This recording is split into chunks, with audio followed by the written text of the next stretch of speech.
Let's go back to how we got to that level. That particular land was allocated to a company in 2007, Santos Estate Limited, for park and recreation. Let me say this again. Allocated in 2007 for park and recreation.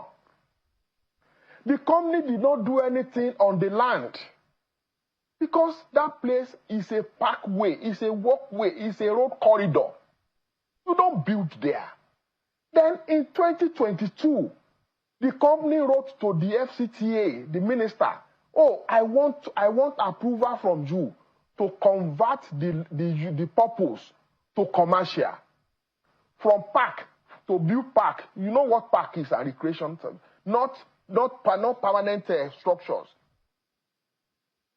Probably in anticipation of the minister's approval for conversion, the man decided to partition the land, a land allocated to him for park and recreation. He now partitioned the land and sold to people, including the former chief of naval staff. And that is why I want to say here that the former chief of naval staff was scammed.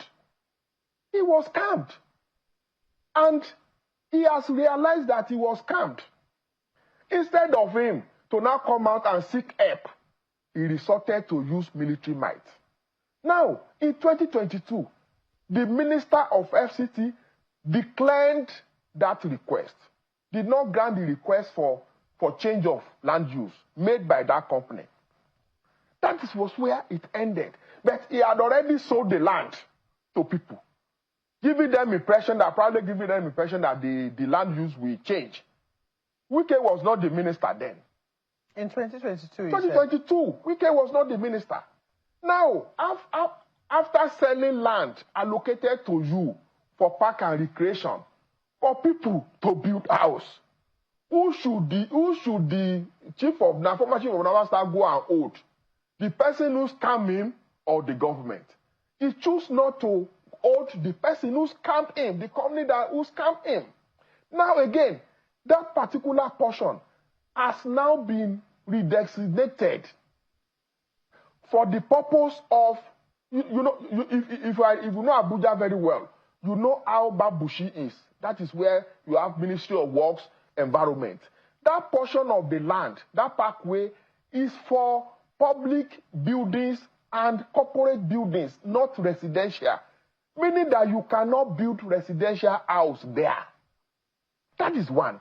So as of today, Vice Admiral Gambo does not have a document, a title document, showing that he owns the land. He does not own the land.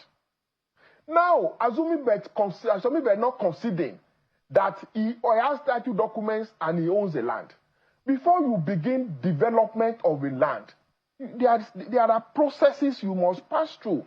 One of such processes is to have a building plan. Building plan showing what you want to put on the land. And you take your building plan to the development control. See, you take your building plan to development control. The question Nigerians should ask Vice Admiral Gambo is, did he take the building plan on that land to development control, and the development control approve the building plan? So this is the letter